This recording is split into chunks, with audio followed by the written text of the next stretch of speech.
Hello everyone, my name is Ashu and you are watching our YouTube channel inside scholar academy. तो कैसे हैं आप सब लोग? मैं उम्मीद करता हूँ आप सब बहुत बहुत बहुत अच्छे होंगे।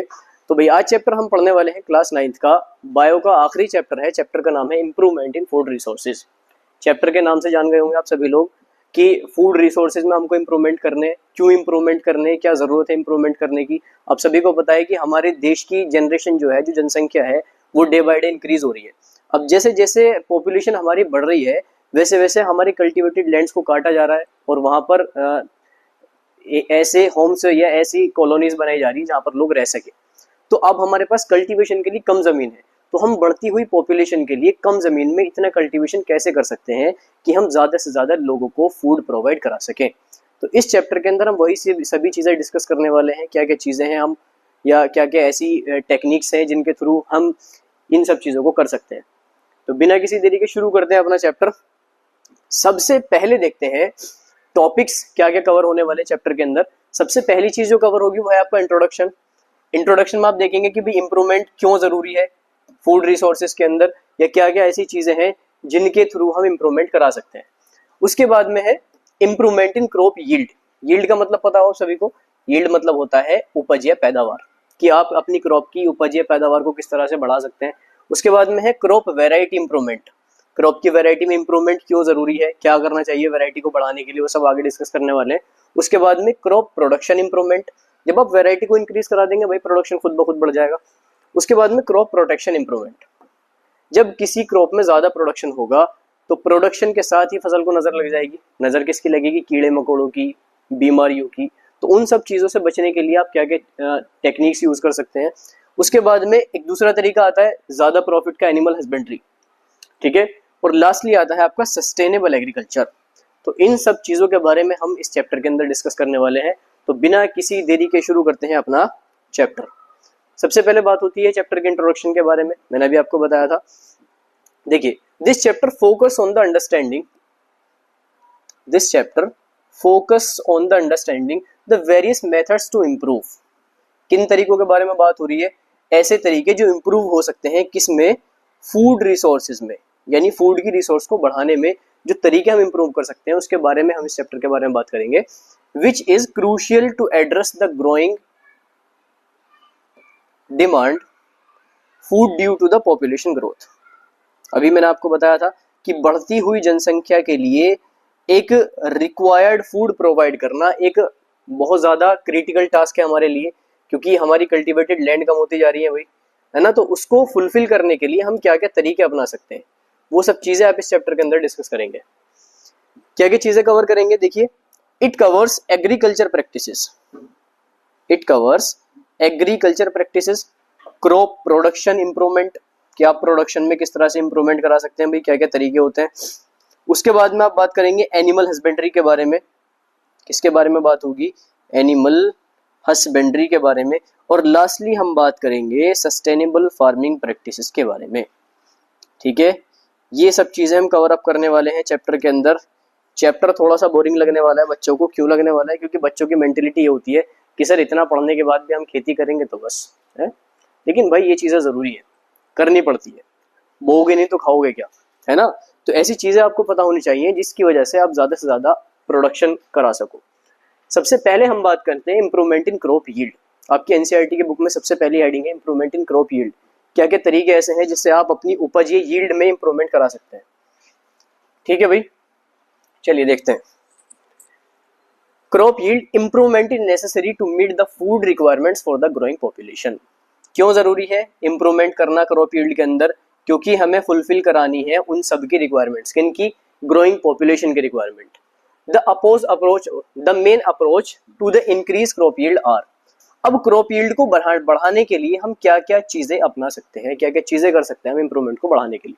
देखिए, सबसे पहला है climatic requirements of crops. Crop की क्या क्या क्लाइमेटिक रिक्वायरमेंट्स होती हैं। सभी क्रॉप, जितनी भी क्रॉप्स होती हैं सबकी एक क्लाइमेटिक रिक्वायरमेंट होंगी। सपोज कीजिए आपके कोई रिश्तेदार हैं, आपके रिश्तेदारों ने अपने एरिया के अंदर मिर्चें बोई और आपका कोई दूसरा रिश्तेदार आपसे कोई 50 से 60 किलोमीटर की दूरी पर रहता है, तो आपने अच्छा खासा प्रॉफिट जनरेट कर लिया भाई मिर्चें बोके। तो वो सोचेगा कि भाई उसने ज़्यादा मिर्चें बोई हैं, ज़्यादा प्रॉफिट जनरेट किया, तो मैं भी अपने एरिया के अंदर मिर्चें बो लेता हूँ।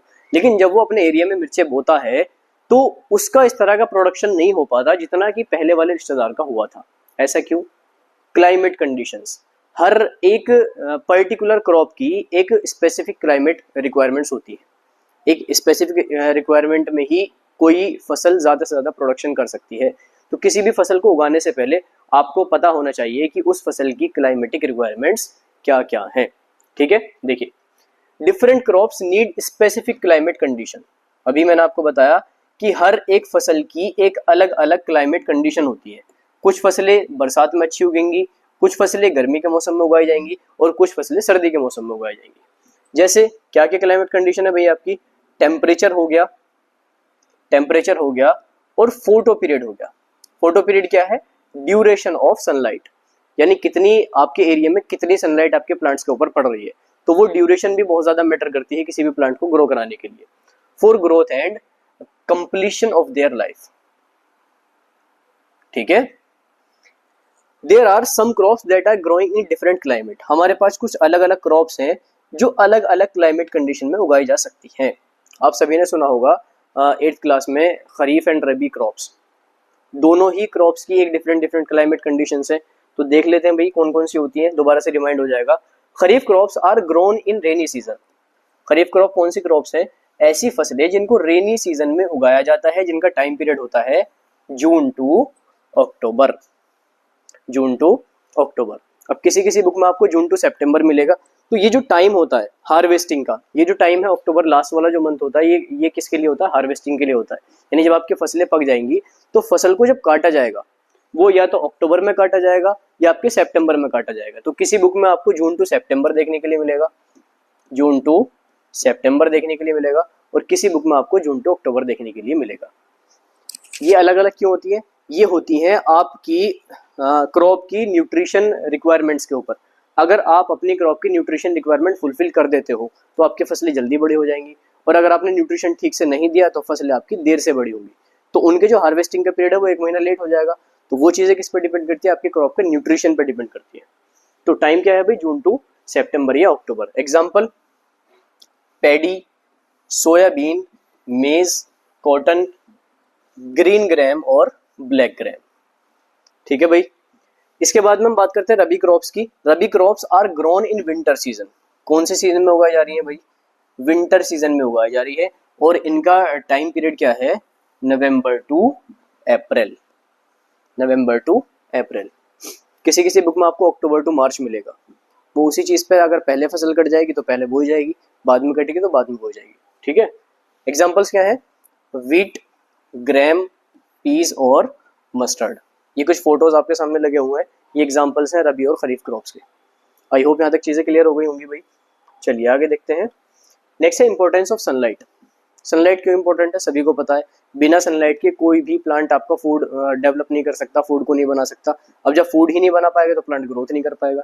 तो प्लांट की ग्रोथ के लिए सबसे मेजर चीज क्या है? आपकी सनलाइट है। देखिए, growth and flowering of plant is depend on the sunlight. Plant की ग्रोथ और उसकी फ्लावरिंग किस पर डिपेंड करती है? सनलाइट पर डिपेंड करती है। As plant use sunlight to manufacture food through photosynthesis. Plant sunlight का यूज करते हैं अपने फूड को बनाने में। किस प्रोसेस के थ्रू भाई? फोटोसिंथेसिस के प्रोसेस के थ्रू। फोटोसिंथेसिस सबको पता होगा, 8th क्लास सभी ने पढ़ी है। ठीक है, चलिए आगे देखते हैं। Importance of food grain production in India.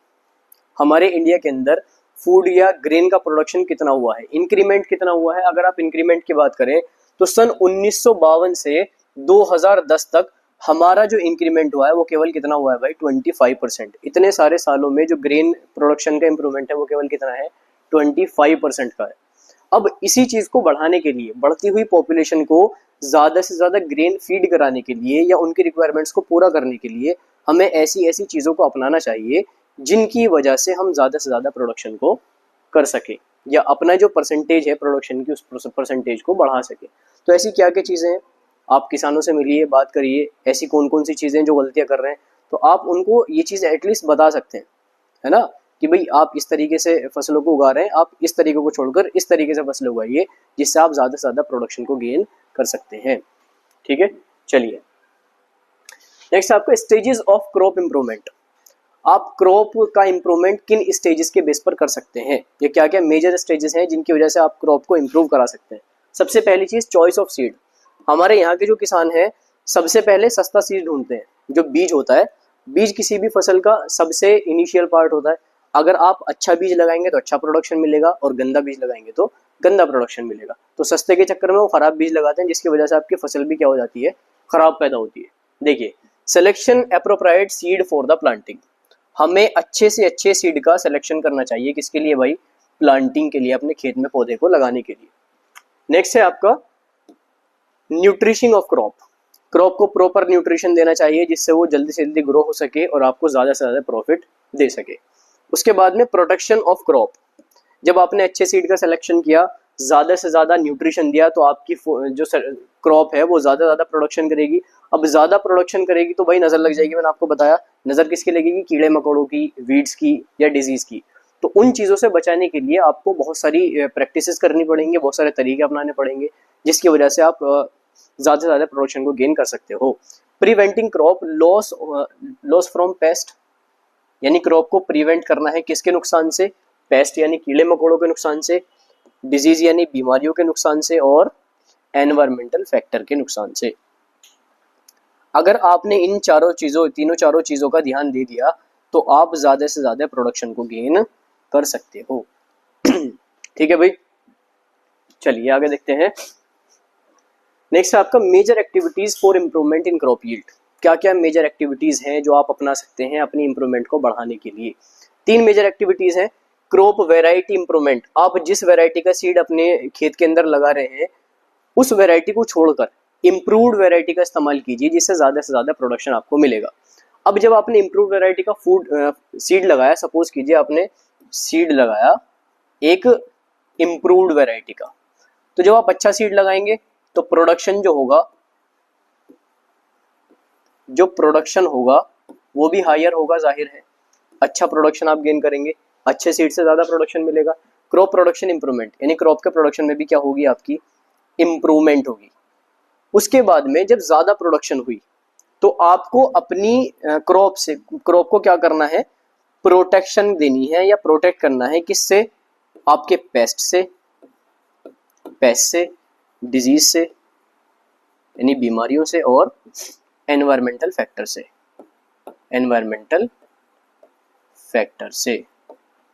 Clear है। इन तीनों चीज़ों से अगर आप फसल को बचा लेंगे तो आप ज़्यादा से ज़्यादा फसल का हार्वेस्ट कर पाएंगे, ज़्यादा फसल को हार्वेस्ट कर पाएंगे at the time of harvesting. Clear है भाई यहाँ तक।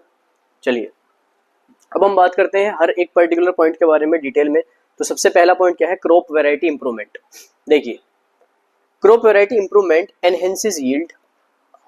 अगर आप क्रॉप की वैरायटी में इंप्रूवमेंट करोगे तो क्या बढ़ा सकते हो, आप उपज बढ़ा सकते हो, अपनी क्रॉप की क्वालिटी को बढ़ा सकते हो, और the resistance of disease, resistant कर सकते हो किससे, बीमारियों से, कीड़े मकोड़ों से, और एनवायरमेंटल फैक्टर से। 3 चीजें हैं आपकी लड़ने के लिए, अपनी फसल को बचाने के लिए आपको 3 चीजों से लड़ना है, किससे, बीमारियों से, कीड़े मकोड़ों से, और एनवायरमेंटल फैक्टर से। अगर आप अच्छे सीड का सिलेक्शन करोगे तो इन तीनों चीजों का जो प्रभाव है आपकी फसल पर वो पहले से ही कम हो जाएगा, जिससे आपको मेहनत बाद में कम करनी पड़ेगी। This can be done through, क्या क्या तरीके हैं ऐसे जिसके थ्रू आप इन सब चीजों को कर सकते हैं। ये तरीकों के बारे में बात करते हैं भाई। सबसे पहली चीज है हाइब्रिडाइजेशन। क्या होती है हाइब्रिडाइजेशन, आप सभी ने सुना होगा कि भाई मार्केट में खीरा आ रहा है, हाइब्रिड है, बिना मौसम का जो खीरा आता है वो हाइब्रिड होता है, लंबे लंबे होते हैं खीरे। तो बहुत सारी फसलें होती हैं हाइब्रिड। तो हाइब्रिडाइजेशन का मतलब क्या है, किसी भी 2 क्रॉप वेराइटीज को मिक्स अप करके एक नई वेराइटी बना देना, क्या होता है, हाइब्रिडाइजेशन होता है। देखिए क्या होता है, cross breeding plant which desirable traits to produce hybrids that exhibit high yield. अगर आप हाइब्रिडाइजेशन करेंगे तो आप क्या एग्जिबिट कर सकते हैं, हाई यील्ड, ज्यादा उपज, और दूसरा क्या है, resistance to disease and better adaptation for the environmental condition. और एनवायरमेंटल कंडीशन के लिए ज्यादा बेटर एडेप्शन आप कर सकते हैं। तीनों चीजों से फायदे हो गए, है ना, हाइब्रिडाइजेशन के थ्रू। नेक्स्ट है आपका जेनेटिक इंजीनियरिंग। जेनेटिक इंजीनियरिंग ऐसी प्रोसेस है जिसके थ्रू हाइब्रिडाइजेशन किया कराया जाता है, आप इस तरह से बात कर सकते हैं। जेनेटिक इंजीनियरिंग के थ्रू आप जीन्स का एक्सचेंज करके किसी भी नई वैरायटी को इम्प्रूव करा सकते हैं। ठीक है, आपने पहले गुलाब देखे होंगे रेड कलर के, फिर आपने देखा भाई व्हाइट कलर का भी आ गया, पिंक भी आ गया, पर्पल भी आ गया, ब्लैक भी आ गया। तो ये सारी चीजें किसकी वजह से हो रही है? जेनेटिक इंजीनियरिंग की वजह से हो रही है। उनके कलर के जीन्स को निकालते हैं और दूसरे कलर का जीन को डाल देते हैं, जिसकी वजह से डिफरेंट काइंड ऑफ क्रॉप या डिफरेंट काइंड ऑफ फ्लावर आपको देखने के लिए मिलता है। चलिए, altering the genetic makeup of crops to improve the traits. क्या करेंगे? ऑल्टरिंग कर देंगे, यानी बदल देंगे किसको? जेनेटिक मेकअप को। जेनेटिक मेकअप क्या है? Basically arrangement of gene. Genetic makeup क्या है? अरेंजमेंट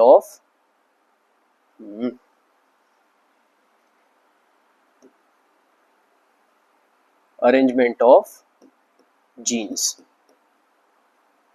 जब जेनेटिक मेकअप या अरेंजमेंट ऑफ जीन्स को बदल दिया, सपोज कीजिए किसी फ्लावर का जो कलर वाला जीन्स था वो कैसा था? रेड था। उस वाले जीन को निकालकर व्हाइट कलर का जीन डाल दिया, तो क्या कर दिया? एक different kind of arrangement add कर दिया, जिसकी वजह से नया तरीके का आपको फ्लावर देखने के लिए मिलेगा। अब हम किसके बारे में बात कर रहे हैं? बेसिकली क्रॉप के बारे में बात कर रहे हैं। तो क्या होगा जेनेटिक इंजीनियरिंग करने से, यानी अरेंजमेंट चेंज करने से किसी जीन का, आपकी जो ट्रेट्स हैं वो क्या हो जाएंगी? इंप्रूव हो जाएंगी। हायर प्रोडक्टिविटी आपको देखने के लिए मिलेगी, यानी जो आपकी क्रॉप का प्रोडक्शन है वो ज्यादा हो जाएगा। और रेजिस्टेंस मिलेगा आपको किसके थ्रू भाई? डिजीज से। किससे रेजिस्टेंस मिलेगा? डिजीज से। और आप एडवर्स कर पाएंगे वेदर या क्लाइमेटिक कंडीशंस को। आ रही है बात समझ में? जीन्स को एक्सचेंज करा के आप डिफरेंट काइंड्स ऑफ क्रॉप को ज्यादा प्रोडक्शन दे पाएंगे, बीमारियों से बचा पाएंगे और डिफरेंट क्लाइमेट कंडीशन से क्योर कर पाएंगे। ठीक है भाई, चलिए आगे है objectives of crop variety improvement. क्या क्या चीजें आप कर सकते हैं, या ऐसा बोल सकते हैं कि अगर हमने किसी क्रॉप की वैरायटी में इंप्रूवमेंट किया तो हमें क्या क्या चीजें देखने के लिए मिलेंगी। सबसे पहली चीज जो आपको देखने के लिए मिलेगी वो हायर यील्ड होगी, ज्यादा प्रोडक्शन आप कर पाएंगे, यानी ज्यादा उपज आपको देखने के लिए मिलेगी। उसके बाद इम्प्रूव्ड क्वालिटी, जो आपकी फ्रूट की या आपकी सीड की या आपकी वेजिटेबल की जो क्वालिटी है वो ज्यादा इम्प्रूव्ड आपको देखने के लिए मिलेगी। नेक्स्ट क्या है? Biotic and abiotic resistance. Biotic और एबायोटिक फैक्टर से रेजिस्टेंस मिलेगी। बायोटिक एबायोटिक फैक्टर क्या है? बायोटिक फैक्टर है पेस्ट और डिजीजेस। एबायोटिक फैक्टर है जैसे क्लाइमेटिक कंडीशन हो गई, सैलिनिटी हो गई या आपका ड्रॉट हो गया। ठीक है, इन सब चीजों से प्रिवेंशन आपको देखने के लिए मिलेगी। उसके बाद मैच्योरिटी ड्यूरेशन आपको कम मिलेगी।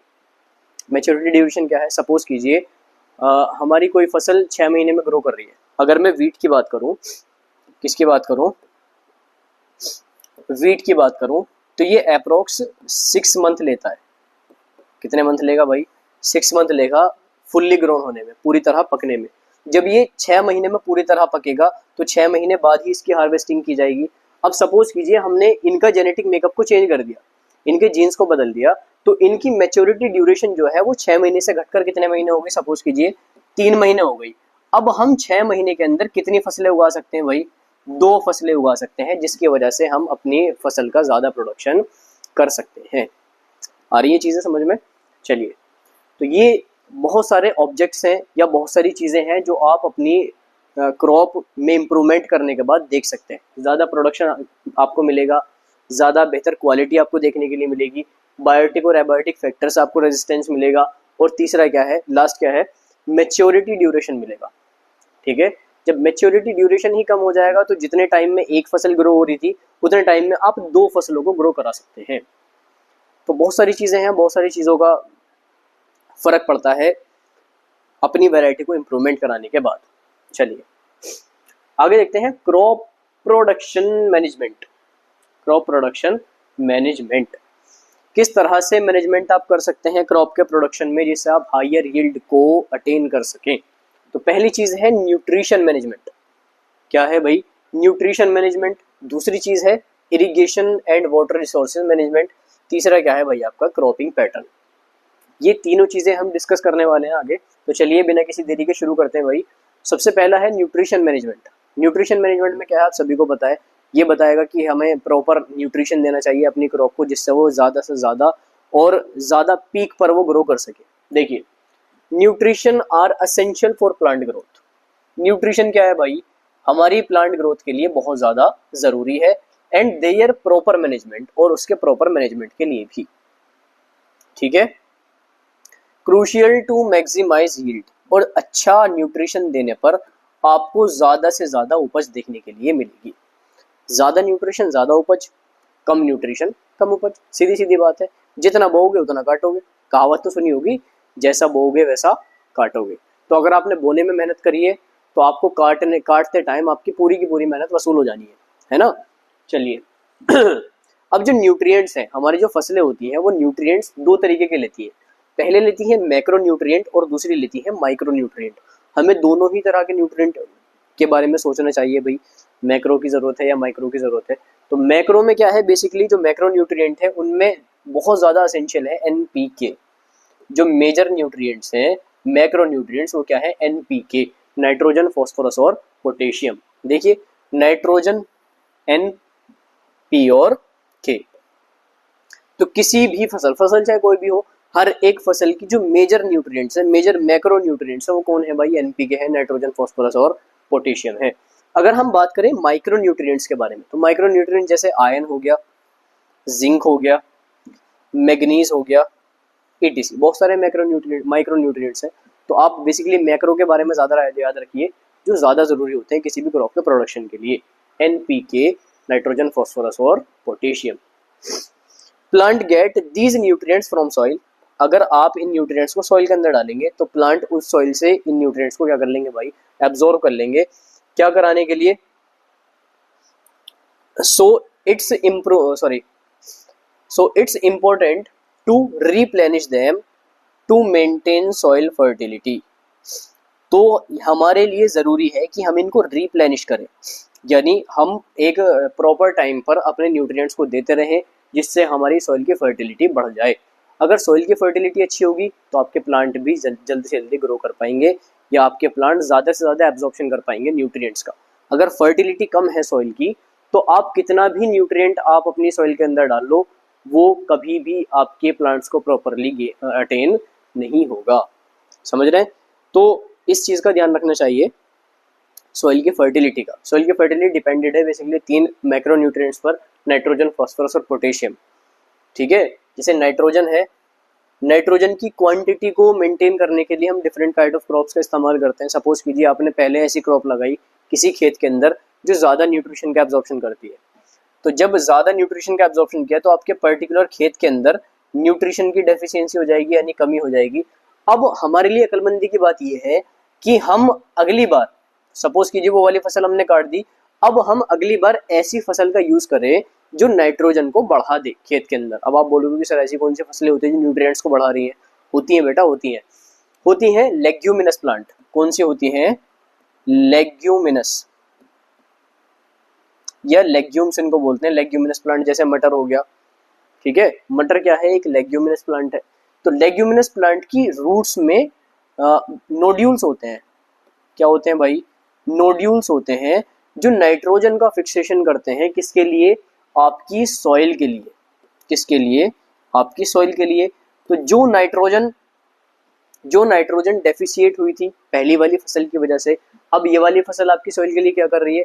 नाइट्रोजन का प्रोडक्शन कर रही है। तो यहाँ पर नाइट्रोजन का लेवल कैसा हो जाएगा? इक्वल हो जाएगा, बराबर हो जाएगा, जिसकी वजह से अगली जब आप फसल बोगे तो अगली फसल के लिए सफिशिएंट क्वांटिटी में नाइट्रोजन आपका प्रेजेंट रहेगा। तो ये कुछ अक्लमंदी वाली बातें होती हैं जो किसानों को नहीं पता होती। आपका फर्ज है, हमारा फर्ज है कि हम उनको बताएं कि भाई इस तरह से नहीं, आप चीज़ों को इस तरह से कर सकते हैं। समझ आ रही हैं भाई चीज़ें? चलिए नेक्स्ट है टाइप ऑफ न्यूट्रिएंट्स और रिसोर्सेज।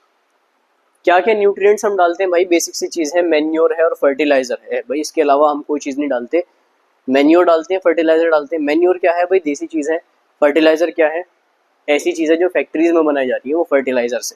ठीक है, देखिए organic matter like compost made from decomposition of animal, decomposed animal and plant waste. Compost क्या है? सॉरी, मैन्योर क्या है?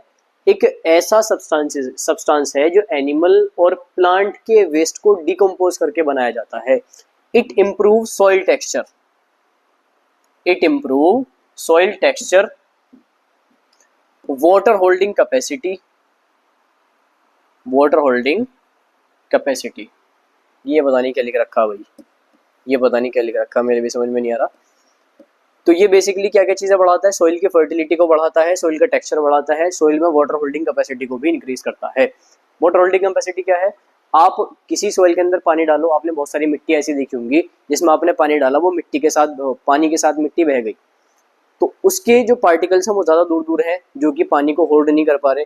अब एक सॉइल आपने ऐसी देखी कि आपने पानी डाला, वो पानी एब्जॉर्ब कर लिया सॉइल ने, तो वो पानी को एब्जॉर्ब करने की जो कैपेसिटी है वो बेसिकली क्या कहलाती है, वाटर होल्डिंग कैपेसिटी कहलाती है। क्या कहलाती है भाई, वाटर होल्डिंग कैपेसिटी। तो ये सब चीज़ों को बढ़ाने का काम बेसिकली किसका होता है, मैन्योर का होता है।